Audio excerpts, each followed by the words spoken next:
모든 영광을 살아계신 하나님께 올려드립니다. 오늘 출애굽기 8장 12번째로 은혜 받는 귀한 시간으로 축복합니다.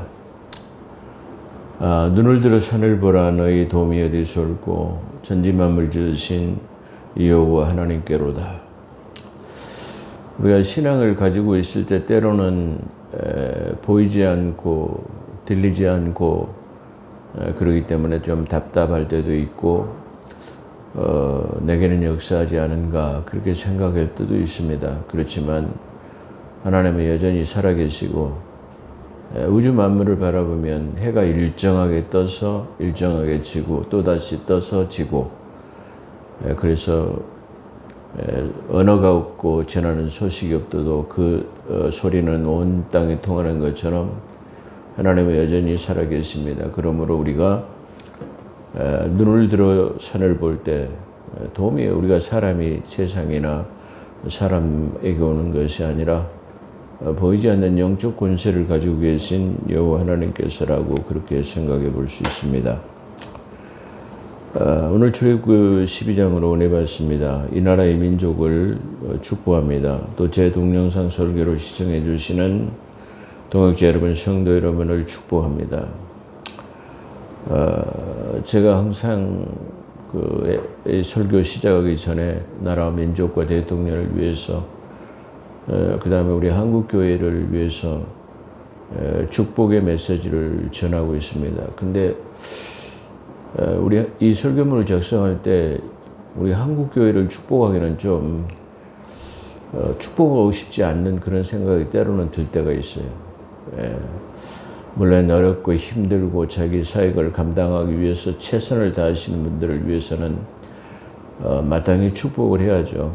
근데 우리나라 대형교회 그 몇몇 목사님들은 너무나 자기와에 치우쳐 있어가지고 그런 사람들을 위해서는 기도에게 축복해 줘야 할 필요가 없지 않겠느냐 그런 생각이 들어서 우리 한국교회에 대한 축복의 메시지를 전할 때는 좀 제가 마음이 안타까운 생각이 좀 들기도 합니다. 아무튼 제 동영상 설교를 시청해 주신 동역자 여러분, 성도 여러분을 축복합니다.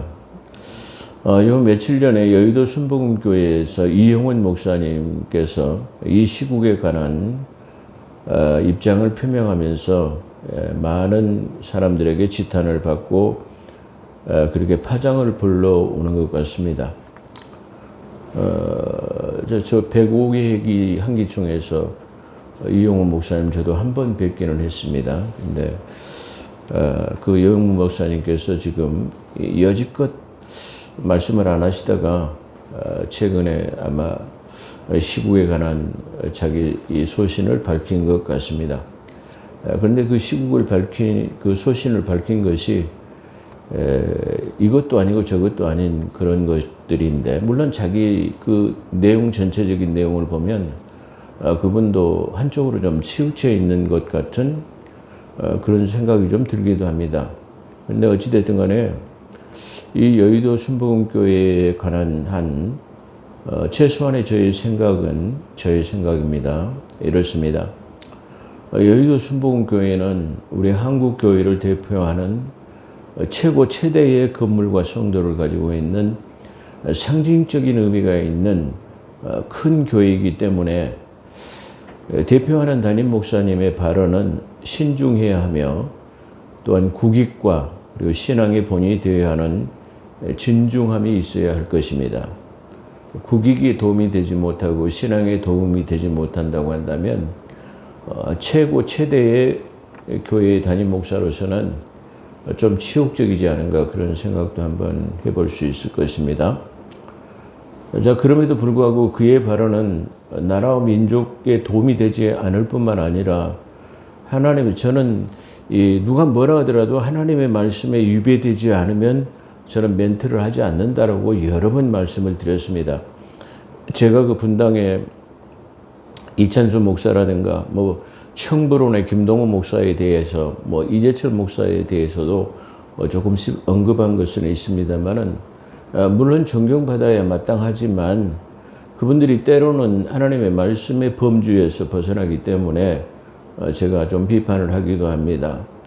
저는 누가 됐든 간에 뭐 정광훈 목사가 됐든 누가 됐든 간에 하나님의 말씀에 위배된 것, 잘못한 것은 잘못한 것이고 잘한 것은 칭찬할 수 있다라고 그렇게 말씀을 드렸습니다만은 역시 지금 이런 내용들이 하나님의 말씀에 위배되기 때문에 그런 안타까운 심정으로 제가 말씀을 드리는데 한번 살펴보도록 하겠습니다. 한국 교회로 대표하는 대형교회 목사로서 어떻게 저런 발언을 할 수 있을까 하는 것입니다. 그의 주된 발언은 유튜버인 황장수의 뉴스브리핑에서 발표한 내용으로 좌로나 우로나 치우치지 말고 중도 성향이어야 한다는 것으로 제가 여러 번 말씀드린 바가 있습니다. 제가 지난번에 그 분당의 이찬수 목사님께서도 자든 우든 간에 판단을 하나님께 맡겨놓고 우리는 기도하자라는 그 멘트 때문에 한국교회에서 많은 지탄을 받았습니다. 근데 역시 좀 비슷한 맥락에서 그 같은 부류의 아마 사람들인 것 같습니다. 유유상종, 철옹은 동생이라고 말한 것지만 아마 비슷한 사상이 아닌가 그렇게 한번 생각해 볼 수 있습니다. 그래서 제가 여러 번 말씀드린 것 같이 우리는 성경 중심 사상에 벗어나면 안 됩니다. 그렇다고 한다면 성경 중심 사상은 어떤 것이냐 그러면 차하든지 우하든지 해라. 아니면 예는 예로 말하라. 아니면 아니오로 말하라. 이것이 성경 중심 사상입니다. 이 성경 중심 사상은 선이냐 아니면 악이냐 또 아니면 천국이냐 지옥이냐 이렇게 이분법으로 이렇게 나눠져 있다는 것입니다. 그렇기 때문에 천국이냐 아니면 지옥이냐 아니면 또한 사망이냐 생명이냐 이것이지 자도 아니고 우도 아닌 해석분자가 아닌 이 다시 말하면 이분 논리에서 흑백 논리에서 벗어나는 것은 성경의 관점이 아니다. 그건 애매한 스탠스를 취함으로써 다시 말하면 우도 아니고 자도 아닌 어정쩡한 그런 모습을 가질 수 있기 때문에 마치 요한계시록에 나오는 한 발은 쉽게 말하면 세상에 한 발은 영적에다 놓는 것 같은 그러다가 가랭이 찢어져요. 그런 것처럼 한 발은 세상을 딛고 있고 한 발은 영적으로 딛고 있는다라는 것은 맞지 않는 그런 것이다. 성경 사상에서 벗어나는 것이다. 이렇게 말씀드릴 수 있습니다.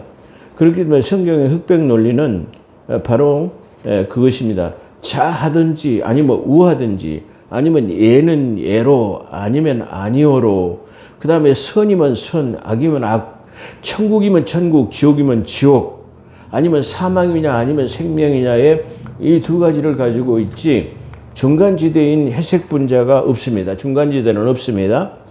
중간지대가 있는 종교도 있죠. 천주교 같은 연옥이 있다라고 하는 중간지대를 말하고 있는 사람도 있습니다만은 우리 기독교의 교리하고는 전혀 맞지 않는 성경 중심 사상이 아니다라는 것을 말씀드릴 수 있습니다. 또한 성경의 가르침은 그렇다고 한다면 성경 중심 사상, 성경에 가르치는 것은 뭐냐? 우리는 그렇잖아요. 믿음의 사람들은 하나님의 말씀에 따라서 살고 말씀으로 기도하고 그 말씀에 따라서 순종하고 사는 사람이 하나님 닮은 삶, 그리스도의 삶입니다. 그렇잖아요. 그래서 성경대로 사는 것입니다. 저는 좀 안타까운 것이 우리 한국 교회가 기도가 만능이고 모든 것을 해결할 수 있는 것처럼 이 말하는 기도 만능주의로만 생각하는 것에 대해서도 조금은 경계할 부분이 있다. 그렇게 생각합니다. 왜냐하면 기도는 어떻게 보면 하나님께서 우리에게 공급하는 통로라고 생각하면 그렇다고 한다면 우리가 하나님의 말씀대로 살아야 된다고 한다면 우리가 뭐가 필요하냐? 그러면 우리가 이 하나님의 말씀대로 살아갈 수 있는 교본과 같은 이 생명의 말씀의 책이 있는데 바로 이 성경책이다. 그런 말이에요. 그렇기 때문에 곡해하지는 마십시오. 기도하지 말라는 말은 아니고 기도와 하나님의 말씀이 병행돼서 기도로 공급받고 기도로 증거하고 또 그 다음에 하나님의 말씀을 보고 말씀대로 사는 것이 필요합니다. 그렇기 때문에 기도가 능사는 아니고 말씀과 기도가 병행되는 것이야만 그게 가능하다. 그렇게 말씀드릴 수 있습니다.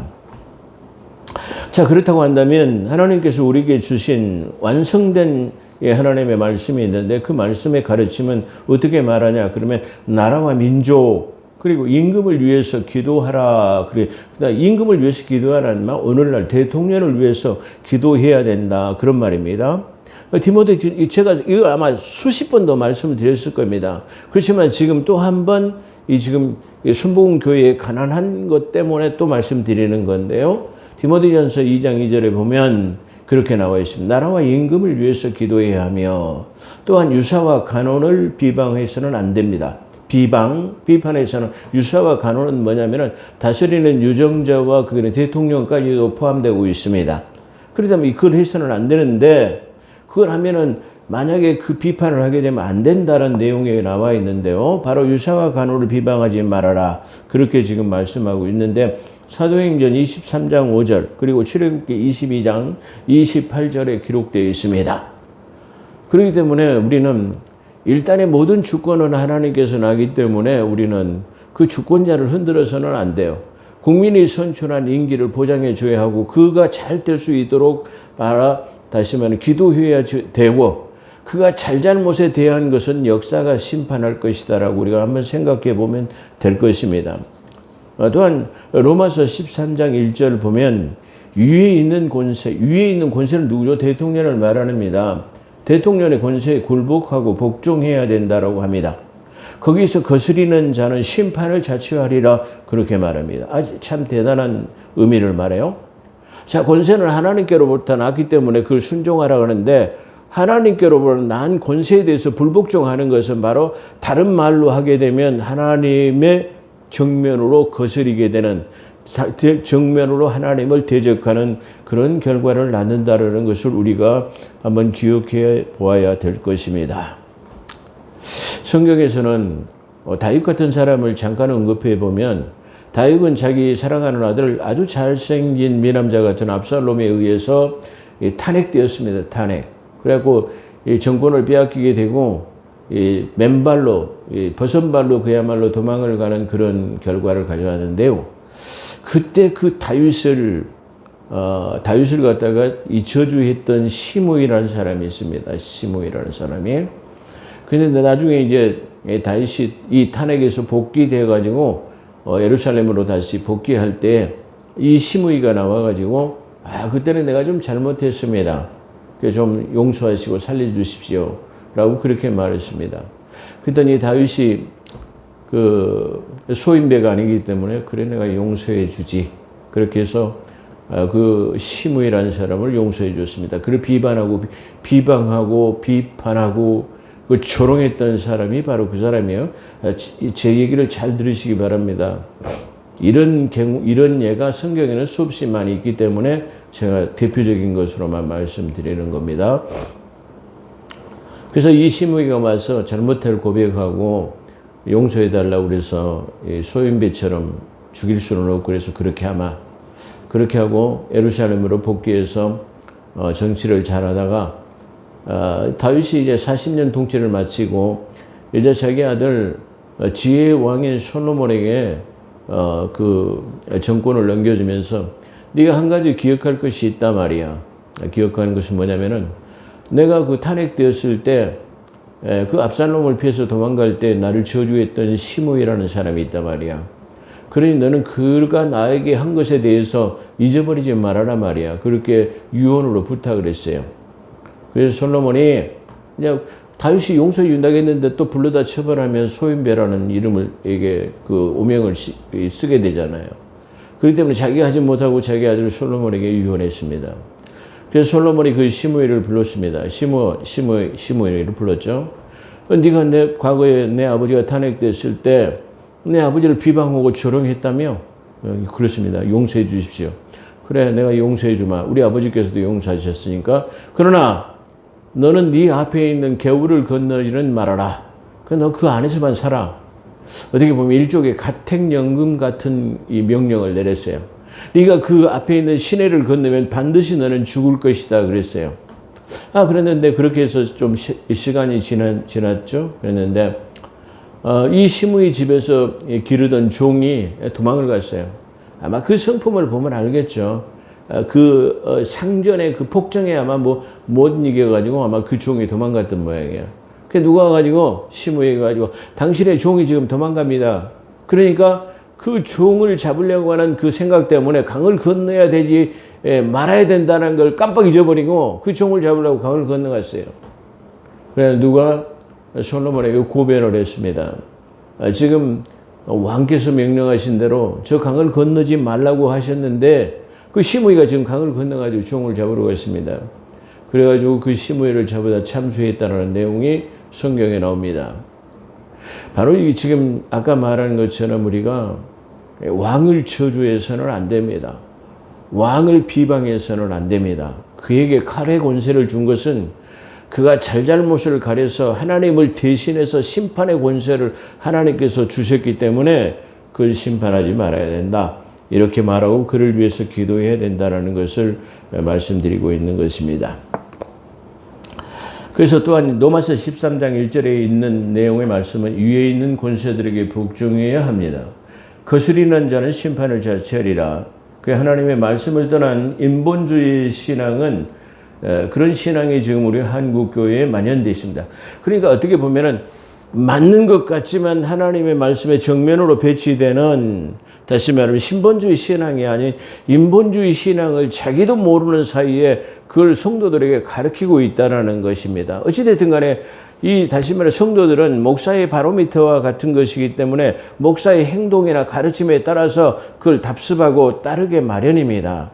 그래서 목사가 어떤 신관, 어떤 사상을 가지고 있는가는 성도들에게 지대한 영향을 끼칠 뿐만 아니라 대형 교회의 담임 목사는 특히 더 그의 행동 거지와 하나님의 말씀이 더 준엄하고 그것을 더 잘 지켜져야 된다는 것을 한번 말씀드릴 수 있습니다. 그런 생각에서 지금 인본주의 신앙에 만연해 있는, 제가 서두에 금명한 그런 사람들이 많이 있죠. 제가 물론 거기에 금명하지 않는 사람도 많아요.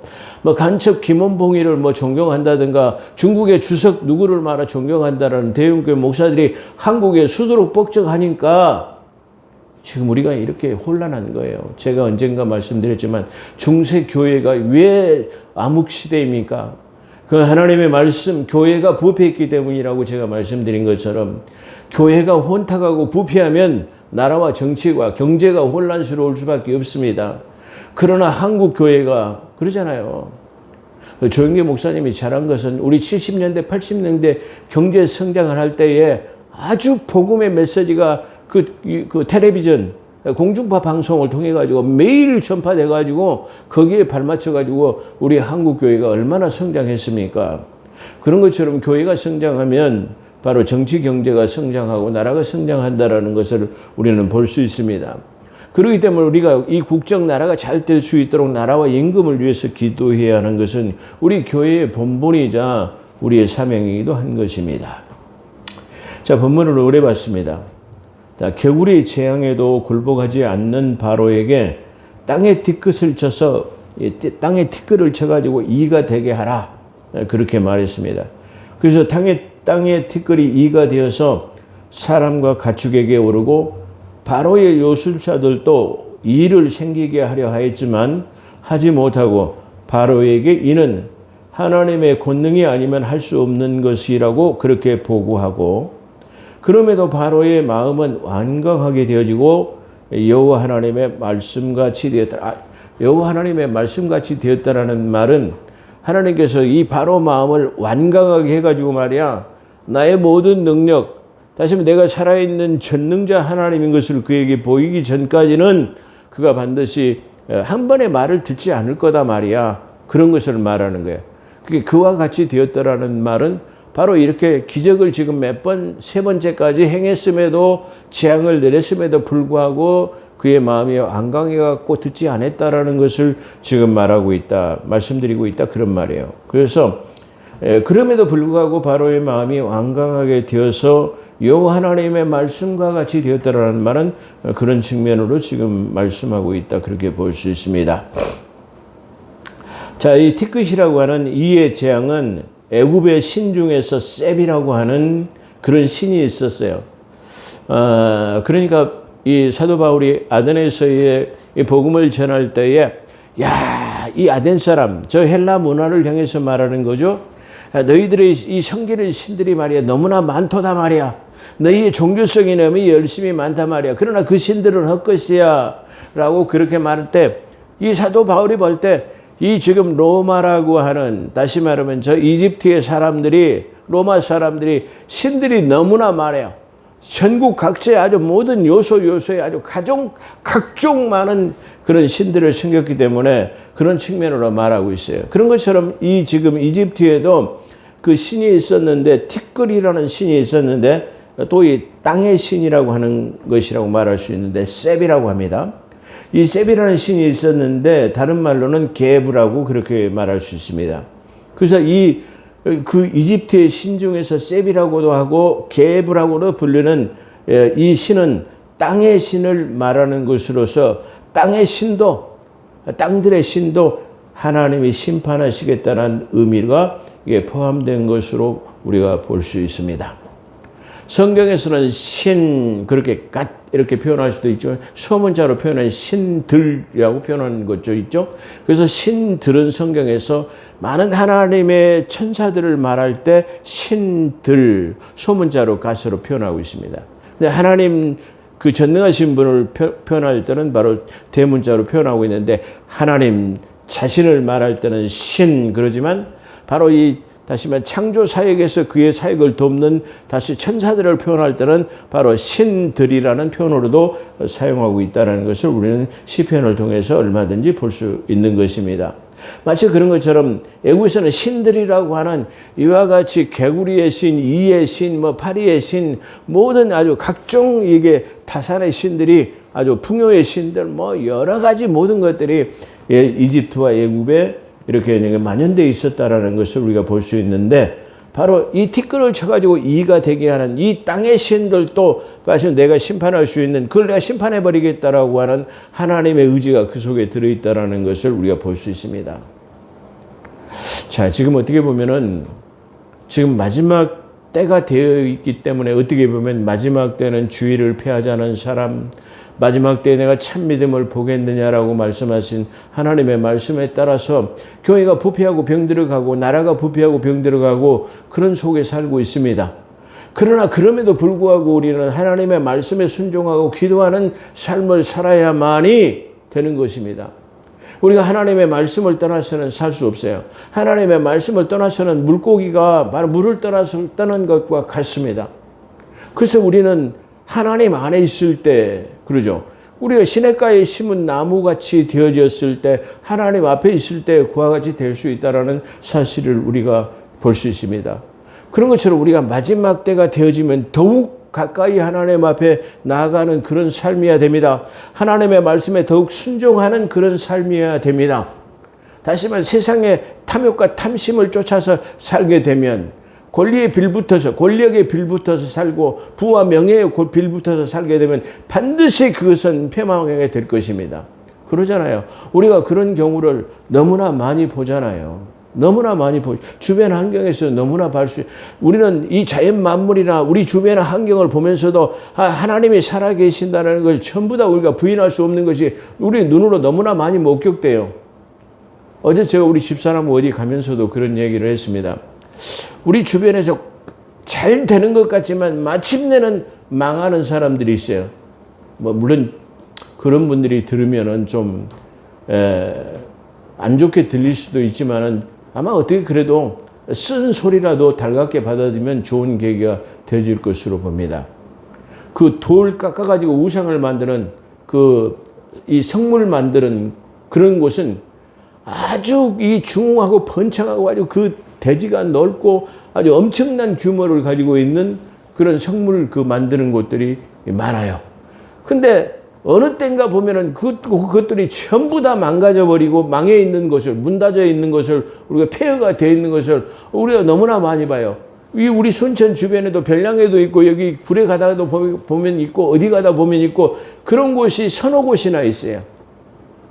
그런 걸 보더라도 저들이 만드는 우상, 비석을 만들어가지고 무덤 앞에 세우는 일을 하고 우상을 막 깎아 만들고 무슨 뭐 석가를 이 쉽게 말하면 깎아서 만들고 뭐 그런 일들을 하잖아요. 그런데 그들의 말로는 잘 되는 것 같지만 반드시 다 패망해버리고 폐허로 남아있는 것을 우리 눈으로 주변에 볼 수 있어요. 그걸 볼 때 우리가 믿음의 눈으로 봤을 때, 이야, 저 우상장이들은 반드시 다 이게 침몰하고 망하게 되는구나. 우리가 그렇게 볼 수 있어요. 그 말을 할 때 우리가 생각나는 게 있는데, 존 워너메이커라는 사람 뭐예요? 하나님을 믿는 사람은 침몰하지 않는다라는 유명한 명언을 하는 사람이 존 워너메이커라고 하는 미국의 백화점 왕이죠. 그 사람은 하나님이 살아계신 것을 친히 목격했고, 우리나라 IMCA 건물을 최초로 지을 때에 우리나라 고정인가요? 우리나라 임금이 그 1만 원을 내놨을 때 그는 8만 원이라고 하는 그에게 돈을 내가지고 IMC를 건국했던 사람이 바로 존 워너메이커라는 사람입니다. 그 사람의 결론은 하나님의 믿는 사람은 결코 침몰하지 않는다라는 명언을 남겼습니다.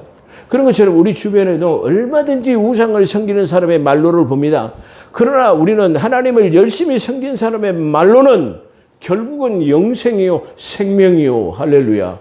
그거를 우리는 수많이 볼 수 있으면 그것뿐인가요? 제가 그 어렸을 때 그런 것을 여담으로 우리 집사람에게 말한 적이 있어요. 제가 초등학교 다닐 때 제가 같은 학교에 동창이었어요. 뭐 이름은 제가 금행하지 않겠습니다. 아주 고래등 같은 기아집에 그 사람이 도갯집이라고 하는 이 양조장이라고 하는 술을 제조하는 집의 아들이었어요. 그때 못 먹고 못 살 때에 그 찐밥 있잖아요. 쌀을 얼마나 그 술을 만들기 위해 가지고 쌀을 쪄가지고 찐쌀로 그 쌀을 쪄가지고 마당에다 그 쌀밥을 널어놨어요. 쌀밥 구경도 하기 힘들 때 그 마당에 그 넓은 집에다가 그 꼬두밥을 그게 쪄가지고 이렇게 널어놓은 걸 봐요. 그럼 가서 좀 집어먹기도 하고 그 친구가 얼마나 그렇게 부러워했는지 몰라요. 그런데 결국은 어찌냐면 그 집은 망해가지고 도산돼가지고 온데간데가 없어졌어요. 순천에도 있었습니다만은 얼마 전에 아주 상당히 좀 오래됐었습니다만은 그 양조장에 술 주조하는 주주들이 7명이 그 회의를 하다가 그 양심을 품은 그 종업원이 갔다가 그 휘발유를 뿌려가지고 거기다 불을 질러버렸어요.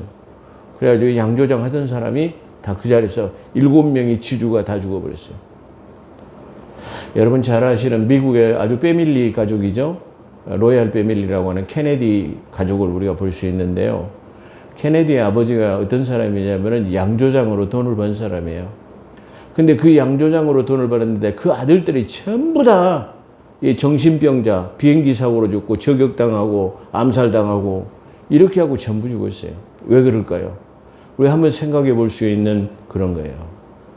우리가 살다 보면은 얼마든지 우리가 삶을 영유하기 위해서도 남에게 좋은 것을 베풀 수 있을 수 있으면서도 돈을 벌고 살 수도 있는 것이 있는가 하면 돈을 벌면서도 남을 유해를 끼치는 삶을 살아서는 잘 안 된다라는 것을 우리가 그런 걸 통해서도 우리가 얼마든지 볼 수 있다라는 것을 우리가 알 수 있는 거예요. 그런 걸 보고도 어떻게 해요? 하나님은 살아계셔가지고 그들에게 준엄한 이 징벌을 반드시 내리고 계신다라는 것을 우리가 목도하는 거예요. 우리가 보고 있는 겁니다. 그렇기 때문에 나에게는 때로는 역사하지 않는 것 같지만 그 주변 환경을 볼 때 여지없이 하나님은 살아계시고 그런 자들에 대해서 준엄한 심판을 내리고 계신 것을 먼 시간을 통해서 우리는 볼 수 있다는 것을 알 수 있습니다. 자, 그런 것처럼 우리는 하나님이 심판하시겠다는 땅의 신들도 하나님께서 심판하시겠다라는 그 의미가 거기에 포함된 것으로 보여집니다. 이와 같이 이의 재앙을 내리시는 모세에게 이르시되 아침 일찍이 바로에게 가라 말이야. 제가 언제가 말했던 반드시 사역자에게 소중한 것이 아침 일찍이라고 하는 것을 말씀드렸죠. 이게 아침 일찍이 가라. 그가 물 있는 곳으로 이 앞전에 이 나일강을 칠 때도 물로 나오신 것을 볼 때 나일강으로 물가로 나온 나일강으로 나올 것이다 말이야. 그러면 가가지고 내 백성을 또 내 보내라고 말해라 말이야. 그리고 나를 섬길 것이라고 말해라. 그렇지 않으면 이번에는 2의 재앙을 내리고 난 다음에 8위의 재앙을 내릴 것이다 말이야. 그러니까 2의 재앙에도 듣지 않으니까 이번에 또 가서 말해라. 이번에도 안 들으면 8위의 재앙을 내리겠다라는 것을 말씀하고 있는 것입니다. 그 8위 때의 재앙으로 애굽 집집마다 가득하게 할 것이라. 그날에는 내 백성이 거주하는 고센 땅에는 구별하여 파리떼를 없게 할 것이나. 제가 이 앞전에 말했어요. 다 피표수로 변해서 먹을 물이 없을 때 어떻게 할까? 개구리 재앙이 났었을 때 고센은 어떻게 됐을까라고 말했지만 하나님께서 거기는 구별된 하나님의 자녀들이 살고 있기 때문에 다시 이게 그 죽음의 재앙이 6월에서 넘어간 것처럼 거기에는 그 재앙이 미치지 않을 것이라고 말한 것처럼 여기서 분명하게 지금 그것을 상기시키고 말씀하고 있다. 내 백성이 거주하는 곳에는 내가 구별해가지고 그런 재앙에 머물지 않겠다라고 하는 약속의 말씀이 여기 있다라는 것입니다. 그렇습니다. 우리는 어떤 재앙도 우리에게 미치지 않아요. 그러잖아요. 환난 날에 나를 부르라. 내가 너를 건지리니 내가 너를 영화롭게 하리라. 시편 50편 15절에 말씀한 것처럼 우리는 하나님이 항상 하나님과 함께 하시고 하나님의 어떤 환난과 시련 속에서도 그리고 하나님께서는 늘 우리가 섭리로 우리를 이게 보호하고 계신다는 것을 너무나 많이 보잖아요. 그러잖아요. 제가 그 작은 사소한 일 같지만 얼마든지 그런 걸 많이 느낀다고 했잖아요. 그 많은 차를 댈 수 없는 주차장 속에서도 내가 들어가면 차를 딱 한 대 빼요. 어떻게 그렇게 하나님께서 그 순간적으로 역사하시는지 그걸 보고도 우리는 알 수 있잖아요. 야, 이런 사소한 것까지도 간과하지 않으시고 하나님이 함께 하신 것 다른 그런 것을 느낄 때 그걸 감사로 받아들이는 거예요. 그 작은 사소한 것이 적은 일이지만은 감사로 받아들일 수 있다는 것이 우리의 삶 속에 너무나 많이 나타나고 있다는 사실입니다. 자, 그럼에도 그 파리떼를 내 백성 고센에는 내리지 않겠다라고 그렇게 말씀하십니다. 그러므로 이 땅에서도 내가 그러므로 이 땅에서도 애굽에서도 내 백성에 구별해 놓은 것은 내가 여호와인 것을 알게 하리라 말이야. 그러니까 당신의 백성들에게도 하나님인 것을 알게 하시고 저 애굽이라고 하는 이집트 사람들에게도 하나님의 그 재앙을 내리심으로 여호와 전능자인 것을 지금 동시에 알리시는 하나님이시다. 그렇게 우리가 그걸 알 수 있습니다. 그 여호와께서 그와 같이 하시니 무수한 파리가 바로의 궁과 신하들의 집과 애굽 온 땅에 이르니 파리로 말미암아 그 땅이 황폐케 되었더라. 여기서 파리로 말미암아 황폐케 되었다라는 말은 그냥 우리가 이 파리떼라는 것이 막 이렇게 어떻게 보면 이 빨대처럼 되고 막 빨아먹잖아요. 우리가 지금 이 파리를 거의 찾아보기 힘들잖아요. 근데 이 파리떼가 그야말로 벌떼처럼 달라든다고 한다면 이건 완전히 재앙이죠. 아마 그런 현상이 나타나게 되었지 않은가 그렇게 한번 생각해 볼 수 있습니다. 바로가 모세와 아론을 불러서 야, 이렇게 되니까 이제 지금 이 황폐되고 이 재앙 때문에 아론을 불러서 너희가 가서 하나님께 제사를 드리라 말이야. 그래서 모세가 이르되 그렇게 하면 부당한 일이다 말이야. 우리가 지금 저 앞에 나가서 제가 지난번에 말한 것처럼 맨 처음에 모세가 그 바로에게 말할 때 우리가 절기를 지키기 위해서 간다라고 말했습니다. 거기서 안식일을 지킨다라고 말하지 않았다는 이유를 제가 드렸죠.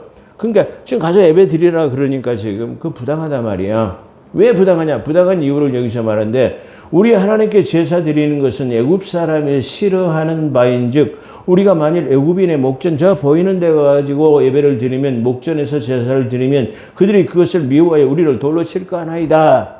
왜? 하나님 앞에 지금 제사를 드리는데 왜 애굽 사람들이 싫어하냐 그러면 애굽 사람들이 가장 증오하고 싫어하는 것은 목축, 돼지똥, 소똥 만지는 것, 그 목축업을 하는 사람을 싫어하는 거예요.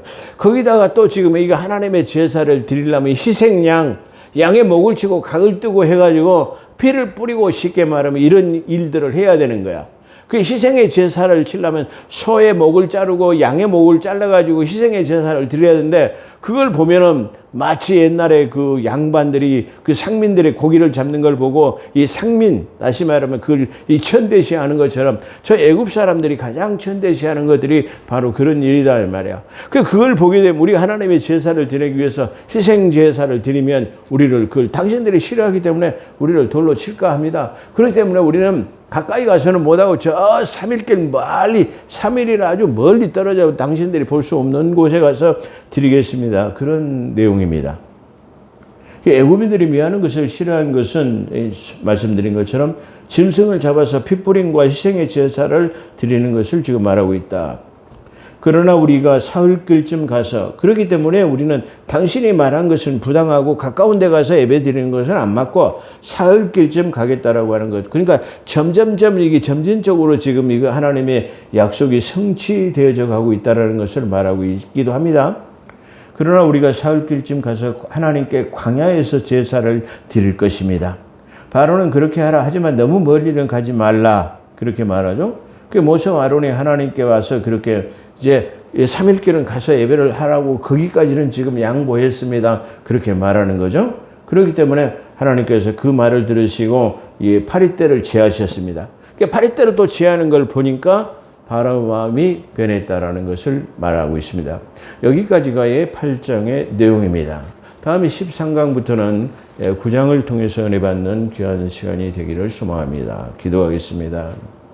거룩하시고 자비로우신 하나님, 우리 한국 교회를 하나님 축복하소서.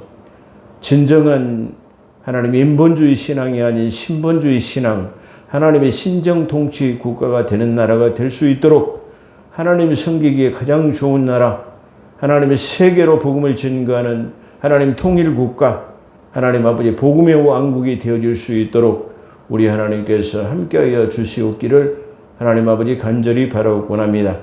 가장 자유로운 자유 대한민국이 되게 하시고 시장 경제 원리가 통하는 그런 나라, 신앙하기에 가장 좋은 나라가 되게 도와주시옵기를 간절히 바라옵곤 합니다. 오늘도 함께 하신 것 감사하며 우리 구주 예수 그리스도 이름으로 감사기도 드리옵나이다. 아멘.